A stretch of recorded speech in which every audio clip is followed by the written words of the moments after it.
Olá, meus amigos, meu nome é Marcelo Correia, sou professor de Geografia do Singular Ângulo e sejam bem-vindos a mais um programa da nossa série Mundo em Debate.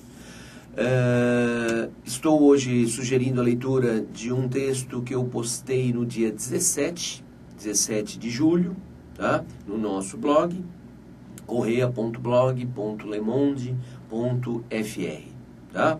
Vocês sabem que eu tenho aí um ritmo de postagem, uma matéria por semana, ou o que eu achar que de fato são matérias pertinentes aos nossos vestibulares. Tá? Não posso me comprometer a falar que todos os links ainda estão ativos. Né? Estamos aqui no 6º ou 7º ano do blog e, evidentemente, se vocês forem lá para trás, vocês vão encontrar alguns links que os jornais, que as fontes que eu disponibilizei não mantêm mais no ar. Tá? Mas a maioria ainda se encontra ativo. Eu sugiro a leitura dos temas postados, né, nos últimos meses, né, ao longo desse ano. Evidente, é uma leitura praticamente obrigatória. Agora dá até uma navegada aí no ano passado, acho que também é interessante. Tá? Nós temos, graças à internet, uma facilidade muito grande, né, de ter acesso a um conteúdo vasto. Agora, cuidado, né? Cuidado com a origem aí do conteúdo e se de fato é pertinente com os nossos vestibulares. O que eu disponibilizo neste blog são matérias exclusivamente para os vestibulares, ok? Bom, fiquem à vontade para eventuais comentários, né, sugestões, perguntas. A matéria postada no dia 17 de julho diz respeito a uma espécie exótica. Cuidado, espécie exótica é aquela que foi introduzida num determinado ecossistema. Né? Esse termo exótico ele é usado de diferentes modos, né? Mas vamos ficar aqui com a geografia, com a biogeografia, com a botânica. Tá? Uma espécie exótica é uma espécie que foi introduzida, uma espécie que não pertence àquele ecossistema. Essa introdução pode ter sido voluntária ou involuntária. Okay? Eu sei, né, no mundo da moda, algo que é diferente, né, o pessoal, aquilo é exótico, né, uma pessoa exótica, um corte de cabelo exótico, uma orquídea exótica, aí você vai ver, ela é da Mata Atlântica. Algo que é diferente, o povo por aí chama de exótico. Nós não vou falar que está errado, cada um que fique com o vocabulário da sua área. Tá? Mas nós vamos ficar aqui com o nosso, ok? Para os vestibulares, nós vamos chamar de espécie exótica, a espécie introduzida, certo? E a introdução de uma espécie que não pertence àquele ecossistema, em grande parte provoca prejuízos.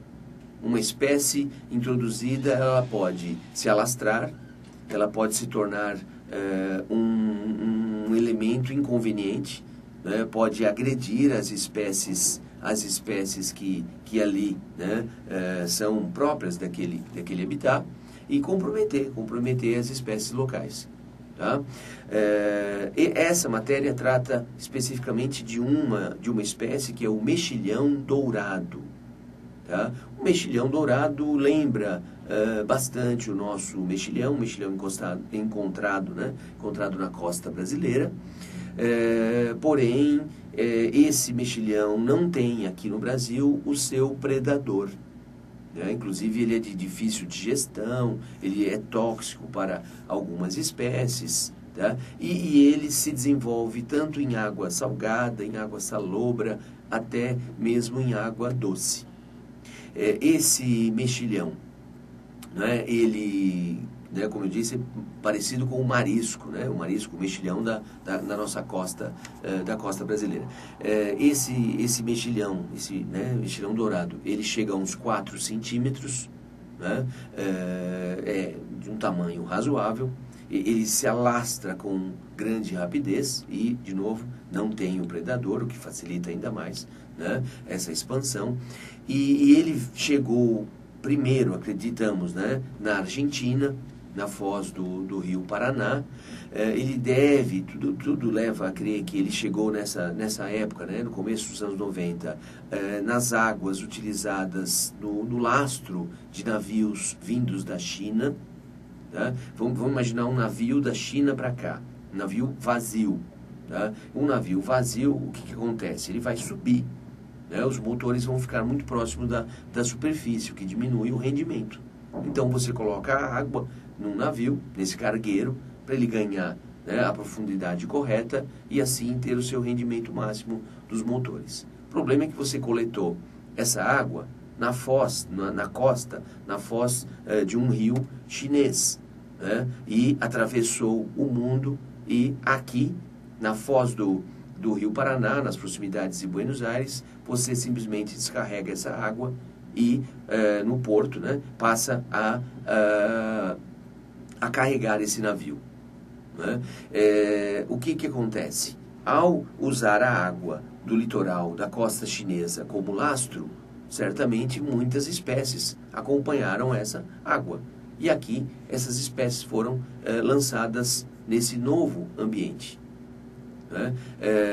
Provavelmente grande parte dessas espécies aqui não vão sobreviver, mas algumas podem sobreviver e, no caso do mexilhão dourado, não só sobreviver, se alastrar ao ponto de ser considerado uma praga. Tá?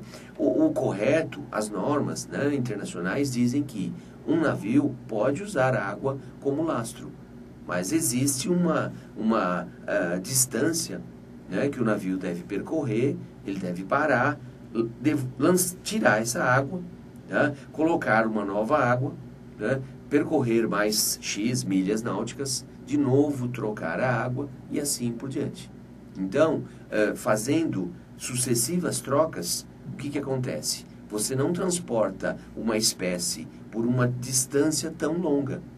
Né? Estamos falando da China para a América do Sul, da China, né, para Buenos Aires, literalmente lados opostos aí do planeta. Então, para não deslocar uma espécie para um habitat tão estranho, tão distante do seu, essas trocas, né, da água utilizada no lastro deveriam ser em distâncias menores. Agora, isso torna a viagem muito mais lenta, isso torna o custo muito maior, né? E esse equipamento, vamos pensar, equipamento cargueiro, né, subutilizado. Ele poderia realizar várias viagens enquanto está realizando uma só. Mas ambientalmente seria a maneira correta, né? Não deslocar, não colocar uma espécie, né, do Extremo Oriente na América Latina. Tá? E vale o mesmo também, um navio, no caso, daqui para lá, que ele venha a utilizar a água, certo? Bom, esse mexilhão, ao longo destas 2 décadas, né, ele que, olha, como mostra aí o texto, ele deve ter chegado no início dos anos 90. Em 2000, tá, já existiam alguns desses mexilhões na represa de Itaipu. Então, uma distância considerável, ele subiu o rio, né? Estamos falando de subir o rio porque, lógico, a foz do rio Paraná é lá na região de Buenos Aires. Então, ele subiu aí o curso do rio, chegando em Itaipu. E se você tem esse mexilhão na represa de Itaipu, evidente você tem nas turbinas da hidroelétrica, o que pode comprometer a vida útil destas turbinas. Tá? Já encontramos esses mexilhões no rio Tietê, já encontramos até no Pantanal. Ele já está no rio Paraguai, já chegou no Pantanal, pode chegar no rio, na bacia amazônica. Tá? Esse mexilhão ele chega a preencher até o interior da tubulação usada, por exemplo, na agropecuária, em sistemas de irrigação. Ele vai preenchendo a parede, né, da tubulação, ele vai diminuindo o diâmetro e até inviabilizar o uso dessa tubulação. Né? Não tem como você retirar, né? Vamos pensar em uma tubulação de centenas aí de metros, não tem como você retirar esse mexilhão, ele entope literalmente a tubulação usada, sobretudo em sistemas de irrigação. Tá? essa matéria eu achei interessante porque fala, né, da introdução de espécies nativas, levanta essa preocupação. No caso, foi uma introdução involuntária. Né? Eu vou citar aqui outros casos onde a introdução de uma espécie exótica foi voluntária, né? Nesse caso involuntária, irresponsável, né? Também podemos falar assim, e que pode trazer enormes aí prejuízos econômicos e ambientais, evidente. Tá?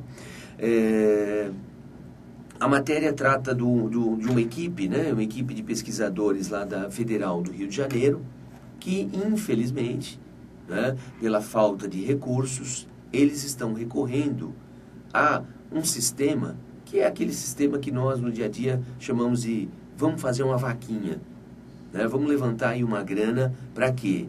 Para fazer uma pesquisa de sequenciamento de DNA, né? Bom, fazer uma vaquinha para fazer um churrasco, né?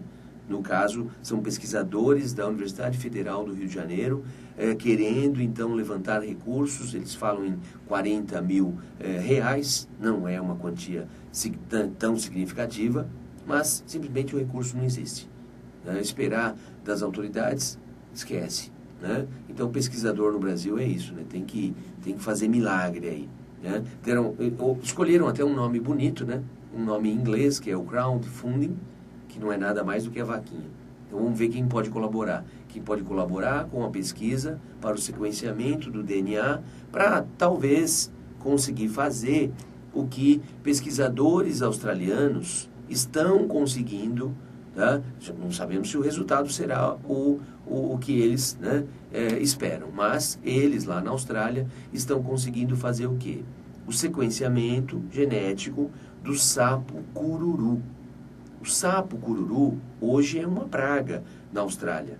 Esse sapo existe em uma quantidade tão grande que vem reduzindo a quantidade de insetos. Reduzindo a quantidade de insetos, você reduz a polinização, o que compromete a agricultura, o que compromete a manutenção de espécies vegetais nativas. Tá? Agora, esse sapo, o que diabo esse sapo está fazendo na Austrália? Esse sapo, ele foi levado para a Austrália nos anos 30. Tá? O sapo cururu é originário do Brasil. Ele foi levado para lá para que ele comesse, então, 2 besouros que atacavam a lavoura da cana-de-açúcar. Tá? Não deu certo. E ainda o sapo se alastrou e passou óbvio, devorar não só esses besouros, tá? Mas sim muitos outros insetos. Pela quantidade, né, de insetos, pelo espaço físico favorável, pelas condições climáticas que essa espécie encontrou, se alastrou e hoje traz problemas para a agricultura e para a manutenção de espécies da flora, né? Estava eu que falando fauna, da flora australiana. Tá vendo? Foi a introdução voluntária. Eles levaram para lá o sapo e provocou esse desequilíbrio. Agora, o que eles vão fazer? Introduzir uma espécie que vai consumir, né, que vai devorar o sapo, que terá o sapo como predador, né, que será o predador, né, melhor do sapo. Talvez essa nova espécie vá provocar um maior desequilíbrio ainda. Né? Então, a ideia é o sequenciamento genético.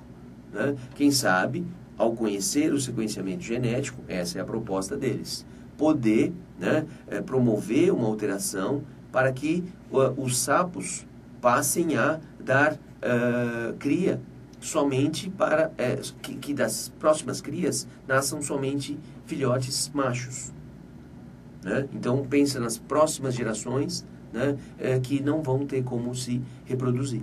Quer dizer, a cada geração a reprodução será menor até a extinção desses sapos. Claro que é um processo longo, mas sem a introdução de novas espécies. Tá? Quem sabe fazer isso com o mexilhão e com outras espécies. Nós temos aqui no Brasil o caramujo africano, né, que foi introduzido nos anos 90 como uma alternativa ao escargot, né, que é uma iguaria francesa. O caramujo africano que não tem nada a ver com o escargot, né? Inclusive na aparência ele é muito diferente. Vocês têm as imagens aí para ver a diferença de um para outro. O africano ele é maior, né? O que teoricamente seria mais carne, né? E ele é mais resistente, né? Resistente, por exemplo, a variações climáticas. Já o escargot, né? Ele é muito suscetível a variações e ele, né? Se há uma variação brusca, né? Se a temperatura sobe demais, cai demais, se a umidade cai bastante, ele, vamos entre aspas aí, ele hiberna, né? Ele se fecha e permanece assim até que as condições ambientais voltem aos parâmetros que para essa espécie são parâmetros adequados, ou mesmo acabam morrendo, né? Já o caramujo africano não, né? Ele se adapta facilmente a diferentes temperaturas, umidade maior, menor, e se reproduz com uma velocidade muito grande. Agora, esta tentativa de introduzir, né, de uma criação comercial, tá, se mostrou inapropriada. Os próprios criadores não souberam levar isso adiante, não conseguiram atender aos parâmetros exigidos aí pelos restaurantes, pelo próprio nosso Ministério, né, da Saúde. E essas criações foram abandonadas. Simplesmente os animais foram lançados, foram soltos, né? E em ambiente livre, esses animais passaram a se reproduzir numa velocidade enorme e hoje é encontrado pela região sul, sudeste, nordeste, né? Atacando lavoura, transmitindo doenças. Tá? Hoje, literalmente, o caramujo africano é uma praga, é transmissor de doenças, é mais uma espécie exótica introduzida, foi uma introdução voluntária, né? Importamos esses animais sem a devida autorização do IBAMA, evidente, e hoje é essa praga, né? Como outras, o javali foi introduzido na Argentina para caça esportiva. A partir dali, animais que escaparam, né, acabaram se reproduzindo livremente, foram para o Uruguai, estão no Brasil, já encontrado em todas as regiões brasileiras. Tá? Também uma praga, o javali ataca outros animais. Né? Tem, no caso, a lebre europeia, né, que também se espalhou por vários cantos, sobretudo na Austrália. Né? A lebre foi introduzida por colonizadores ingleses. As lebres, elas constroem seus ninhos no solo, elas fazem buracos no solo e ali o rebanho, né, o boi vai colocar a sua pata e vai quebrar. Né? É uma praga, então, para a pecuária.